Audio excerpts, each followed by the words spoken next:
What's up, Pirates? Awaken TCG here, and today we're going to be going over the brand new OP-11 leaders. They finally all leaked, and so we know every single one. Are they going to be in the meta? Are they going to be bad leaders? We're going to find out right now. So first off, as you can see, I already have them up here on the screen. We have Koby. This was the last one to be released, and it's looking pretty good.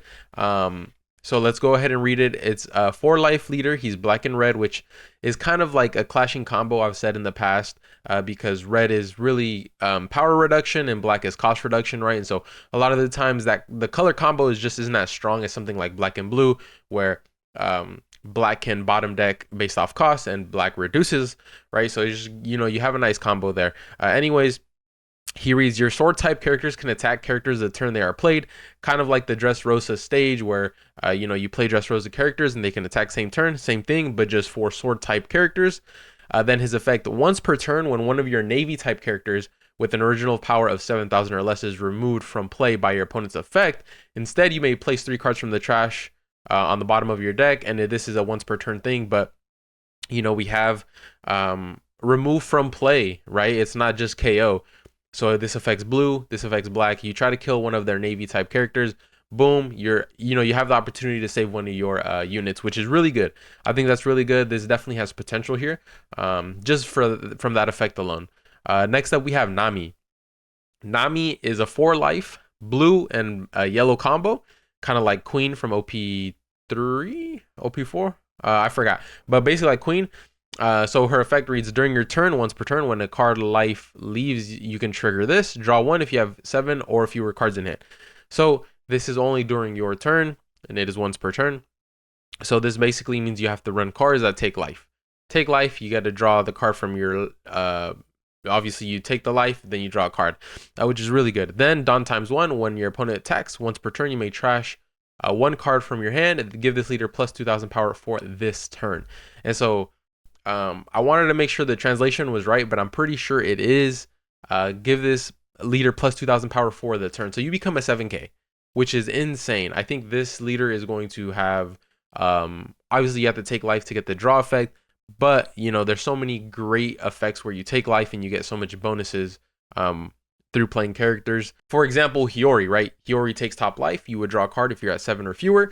You replace the top card of your life with something else. And then you can cycle your dead cards on your opponent's attacks, right? Or at least you don't cycle, you trash for counter, right? You trash your breaks for counter for plus 2,000 for the turn, which is insane. I think this leader right here is probably looking like one of the strongest just because of that effect right there. Having a use for your breaks at all times is insane. Obviously, you have the Dawn times 1, which, definitely could have some like... it's hard to leave one Dawn up. It's hard to leave one Dawn up sometimes, depending on how the leader plays out. But for some leaders, it is hard to leave that one Dawn up at times. So we're gonna have to wait and see on this. But yeah, definitely these first two have been incredibly strong. So here, next up, we have Charlotte Katakuri, is another Katakuri leader. 5 life, 5,000 power. He is mono purple. His effect is when attacking, when an opponent attacks, once per turn, Dawn -1. Look at the top card of your opponent's deck, then give this leader plus 1,000 power for this battle. So you're able to actually have plus 1,000 power for your turn when attacking and for your opponent's turn. So like you're getting an extra Dawn's worth of power every turn. So in the late game, right, you can do it on your turn, you can do it on their turn. You're going back to 10, right? It doesn't matter. Early on, there is cards like Charlotte Pudding, where anytime you take a Dawn from your Dawn deck, or you subtract a Dawn from your Dawn and put it to your Dawn deck, you get a rampant Dawn, right? So it's basically free with that 3-drop in play. I think this deck I think this leader is pretty strong.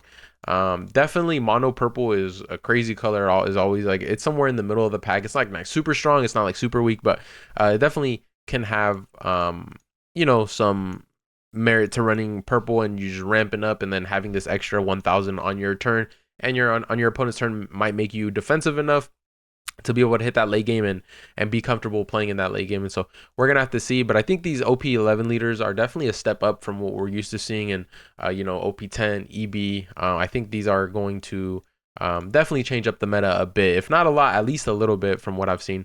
Let's go ahead and go to the next leader. Monkey D. Luffy, so another Luffy leader here. It's a 3-life. It's a 3-life like RP Luffy. 6,000 power. So again, another 6,000 power leader. I love my 6,000 power leaders. You may activate this effect at the start of your turn if you have 8 or more Dawn. reveal up to one Straw Hat type card and add it to your hand, then place the remaining at the top or the bottom in any order. So you got to scry 5. You got to look at the top 5. You got to obviously choose one Straw Hat, right? So you're getting a +1 in your hand when you're at 8 or more Dawn. And then on top of that, you get to order it how you want, right? You order it how you want, and you get to put it on top or bottom. So if it's a bad 5, put it on the bottom. Next turn, you're looking at another 5. So what this means is, since it is blue, you can play the 9 cost Sanji, and it is purple. You can play that 9 cost Sanji into some crazy combos, and you get to order it, and you got to be consistent with it because you're going to be looking at all of your cards with this deck. It's going to be insane. This has the most potential, in my opinion, to do some crazy things, but we're gonna have to wait and see. It is a blue and purple combo, which, you know, we haven't seen been too crazy, but this one might change it up, and so I'm excited. Next up, for our 5th leader, we have Shirahoshi, a 5,000 power merfolk, right? So she's a 5 life leader. Hear me out, 5 life leader, and she's dual color, green and yellow. So green and yellow, obviously we have Yamato, which is was the best green and yellow deck, which was like around tier 2, then Arlong, which is just garbage. But you know, he might make a comeback, you never know. So it says activate main once per turn. You may rest 1 Dawn and flip the top card of your life face up. Right, you may play up to 1 character with the Sea King type, or up to 1 Megalo character card with a cost of less than the total Dawn on your board. So you got to flip the life, you got to play something. We don't really know how good this can be without knowing the support, right? So this one's up in the air, but like, it's a dual color 5 life leader that can attack. Oh wait, actually, I'm gonna be honest, that top line I think may say in the card right here, it may say that it can, this leader can't attack. So I'm gonna have to wait and see and give you more information on that one. But like, for a leader to this just be the effect, unless the support is like insane, it's probably just gonna be mid. And so for our final leader, we have Jinbe. Jinbe is a 5,000 power mono green leader. I love me my mono green leaders. End of your turn, if you have 6 cards or less in your hand, set up to 1 Fishman or Merfolk type character card as active, and up to 1 Dawn. So you got to keep a Dawn active. You got to restand a Fisherman or Merfolk. And so the Fisherman and Merfolk archetype isn't the strongest. I'm gonna be honest, it's not the strongest. And so, you know, we kind of just see this time and time again where like the leader effect could be good. It could be really strong and powerful if the support is there. A lot of the times that's what it comes down to with these type of leaders, right? If the support is there and the cards you're restanding are insane, like, I think, you know, there's some merit to running a leader like this. But, you know, if the support is bad and the existing cards for the archetype to make this leader effect work are not as good, or they're not as strong, then the leader is just, you know, is just a mid. And then we'll go ahead and give you guys one more since it's already here on the screen. So Zeus, it's a 2k counter. It's on play. You may add 1 card from the top or bottom of your life cards to your hand and KO up to 1 of your opponent's characters with a cost 5 or less. So going back to that Nami, we can go ahead and play this.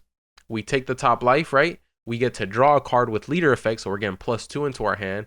It's really a +1 because we're taking a life to hand, but we're going an extra draw, right? And then we get to KO up to 1 of our opponents with a cost 5 or less. So it's basically like a Thunderbolt in a 2k, right? And there's so many ways to put this 2k back into our life and actually make use of it. So I think this card is pretty insane. It's like Thunderbolt on a 2k, but that also works off Nami effect that can, you know, draw you more cards, which is insane. So so far, the leader designs here, I think besides these 2, besides Shirahoshi and Jinbe, which are like kind of like mid, I think the other 4 definitely have some potential with how they can turn out, especially with the you know, just depending on what kind of support we get. But yeah, that's gonna be all the leaders, guys. I hope you guys really enjoyed that. If you guys don't know, for all of set 9 and hopefully in the future for set 10, I'm going to be playing Blackbeard. I do coaching. It's going to be the first link down in the description. I coach for Blackbeard specifically. We could also do VOD reviews if you guys want. Check out my Metafy. But with that being said, I hope you guys enjoyed this video. Like this video, comment down below, subscribe to my channel, and I'll see you guys on the next one. Peace.